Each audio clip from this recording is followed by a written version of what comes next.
Today we will reflect on my favorite sayings of the Greek Cynic and Stoic philosophers. We found some additional maxims from another collection of fragments. Many of these sayings were previously included in our other reflections, but we wanted to gather our favorites together in one place.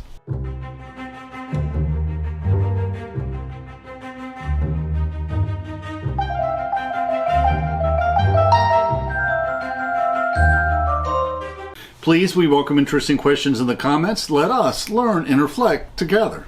At the end of our talk, we'll discuss the sources used for this video. Please feel free to follow along in the PowerPoint script we uploaded to SlideShare, which includes illustrations. Our sister blog includes footnotes, and both include our Amazon book links. Most of the many works penned by the Greek Cynic and the Greek Stoic philosophers have been lost in the sands of history. Their sayings are mostly preserved in surviving fragments, mostly preserved by the ancient compiler Diogenes of Laertius in his Lives of Eminent Philosophers. And he lists a dozen or so lost works that many of the philosophers each penned. We will first examine some sayings from the pre-Socratic philosopher Heraclitus, who inspired not only the Greek Cynic and Stoic philosophers, but also the early church fathers. Many of Heraclitus' sayings are short and pithy. Asses prefer straw to gold. All things are in a state of flux. Man's character is his fate. Heraclitus is best known for his saying that you cannot step twice in the same river, for fresh waters are ever flowing. And the people should defend the law as they would their city wall. Some quick sayings by Heraclitus. You should extinguish pride more quickly than a fire, which some translators render as, you should extinguish violence more quickly than arson. Men fail to notice what they do when they are awake, just as they forget what they do when asleep. It is better to hide folly than to make it public. It is not good for men to get all they want. To be temperate is the greatest excellence, and wisdom is speaking the truth and acting with knowledge in accordance with nature. All men can know themselves and be temperate. Diogenes of Laertius also included more sayings by Heraclitus, and many of the quotes from the early church fathers compared scripture to his maxims.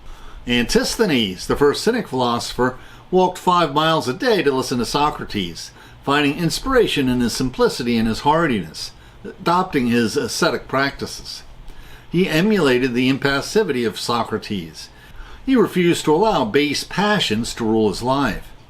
Antisthenes counsels, pay attention to your enemies, for they are the first to notice your faults. Virtue is all that is needed for happiness, since it needs nothing but the strength of Socrates. Virtue is a matter of deeds, and deeds need no abundance of words or learning. When asked, what is man's greatest blessing, he replied, to die happy. Herodotus in his histories tells the apocryphal story of when the wise Athenian Solon visited the court of King Croesus, the richest man in the ancient world. Croesus asked Solon who was the happiest man in the world, thinking he would answer that his vast riches made him the happiest man.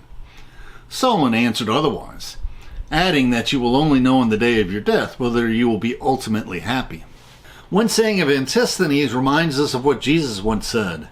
Reproached one day from associating with worthless men, he said, doctors associate with patients without falling into a fever themselves. He also said, I would rather go mad than feel pleasure. And we found some new maxims of Antisthenes in a collection of his fragments. Only be intimate with a woman who will thank you for it. When he was told that Plato maligned him, he said, it is the fate of great men to do good works and then have bad things said about them. When a student said he lost his notes, Antisthenes responded, you should have them inscribed on your brain instead of on scraps of paper. When a student asked what supplies he should bring, he responded, a brain, and a brain. People are consumed by their own jealousy the way iron is eroded by rust. Whoever wishes to be immortal should live purely and honestly.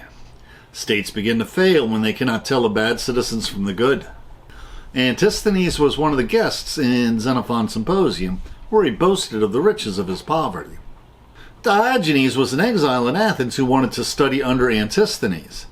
Although Antisthenes threatened him with his staff, Diogenes was obstinate. He wanted to be a student. He shouted, strike, for you'll not find wood hard enough to keep me away from you, as long as I think you have something to say. Diogenes noticed a mouse scurrying about in Athens, and he decided that, like the mouse, he would not be concerned about where he lived, so he lived in a tub, a large earthenware pot in the marketplace. When he saw a boy drinking water with his hands, he threw away the cup he owned, and later threw away his bowl.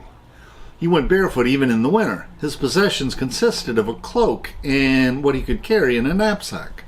Once, when traveling, he was captured by pirates and sold to a man who employed him to raise his sons to follow Cynic philosophy. When his friends offered to ransom him from slavery, he refused, saying that lions are not the slaves of those who feed him. It is the feeders, rather, who are the lion's slaves.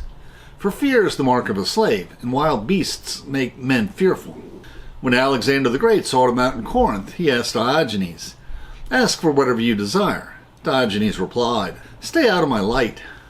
Diogenes of Laertius records many sayings of Diogenes of Sinope.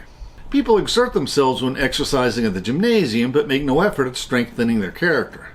Musicians take the trouble to tune their lyres while their souls are disordered. Living itself is not an evil. The evil is living badly. We found some additional sayings of Diogenes. In the full light of day, a lighted lamp in hand, Diogenes used to go about saying, "I am looking for a man." When Alexander the Great offered to enrich him, Diogenes said that poverty does not consist in want of money, nor is begging to be deplored. Poverty consists of the desire to have everything, and through violent means if necessary.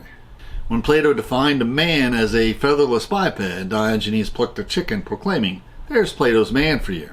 When asked what sort of man Diogenes was, Plato answered, "Socrates, with a screw loose." Diogenes of Laertius devotes a chapter to the Greek Cynic philosophers. A later Cynic philosopher, Croesus, who was a teacher of Zeno, tried to dissuade Hipparchia from pursuing him, thrust open his cloak, showing his naked body, and proclaiming that was all he owned, that she would have to live with him in the market square were they to marry.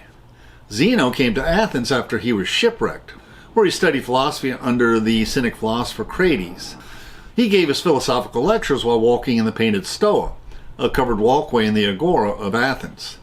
Most of his works have been lost, other than the few preserved by Diogenes of Laertius, and also a few preserved by Seneca and other fragments.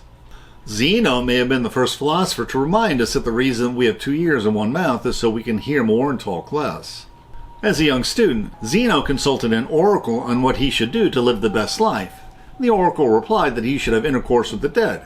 Grasping the oracle's meaning, he read the works of the ancients. Zeno said, "Virtue is a harmonious disposition and should be chosen for its own sake, not out of fear or hope of anything external. Happiness lies in virtue, since virtue is a state of mind that makes the whole of life harmonious. The good aim genuinely and vigilantly for their own improvement by making a practice of concealing base things and bringing to light whatever is good. They are unpretentious."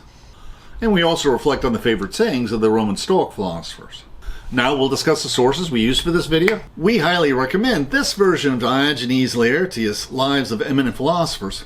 It includes extensive footnotes and many interesting scholarly essays in the appendix. Scholars are frustrated by the terseness of his compilations and occasional errors, but many of these philosophers would be unknown if this work did not survive. Sadly, another book of his documenting more Greek Cynic and Stoic philosophers has been lost to history. We also drew from a collection of fragments, the Cynic philosophers, from Diogenes to Julian. My blog includes footnotes for these quotations. You can also search for a phrase using the WordPress search function. The YouTube description includes a link to our PowerPoint script that we uploaded to SlideShare and also our blog. Please support this channel by sharing this video with your friends and by clicking on the like and subscribe buttons and by clicking on the Amazon links to purchase any of the books we discussed, which will earn us a very small affiliate commission. And please consider becoming a patron of our channel. Plus, we will host special discussion groups for our patrons. Plus, you can click on the Meetup or small M icon to participate in our online discussions, where we practice our future YouTube scripts.